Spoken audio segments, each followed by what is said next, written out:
പന്തളത്ത് വിവാഹനിശ്ചയം കഴിഞ്ഞതിന് പിന്നാലെ യുവാവ് ബൈക്ക് അപകടത്തിൽപ്പെട്ട് മരിച്ചു. സുമി മനസ്സിൽ താജിദിന്റെ മകൻ സുബിക്ക് 25 വയസ്സാണ് ബൈക്ക് അപകടത്തിൽ മരണം സംഭവിച്ചത്. MC റോഡിൽ കുളനട രണ്ടാം പുഞ്ചയ്ക്ക് സമീപം ഓടയിൽ രാവിലെ 7:15-നാണ് മൃതദേഹം കണ്ടത്. സമീപത്ത് ബൈക്ക് മറിഞ്ഞു കിടക്കുകയായിരുന്നു.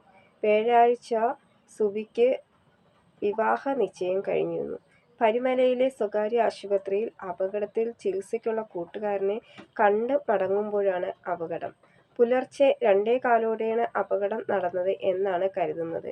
ചെങ്ങന്നൂരിൽ നിന്നും കുളനടയിലേക്ക് വന്ന സുബിക്ക് ഓടിച്ചിരുന്ന ബൈക്കിൽ അജ്ഞാത വാഹനം ഇടിക്കുകയായിരുന്നു. ചെങ്ങന്നൂർ മുത്തൂറ്റ് ബാങ്കിൽ മൈക്രോ ഫിനാൻസ് ജീവനക്കാരനായിരുന്നു സുബി. പന്തളം പോലീസ് കേസെടുത്തു. മാതാവ് സഹീറ, സഹോദരി സുമി. മൃതദേഹം പത്തനംതിട്ട ജനറൽ ആശുപത്രിയിൽ പോസ്റ്റ്മോർട്ടത്തിന് ശേഷം പള്ളിയിൽ ഖബറടക്കും.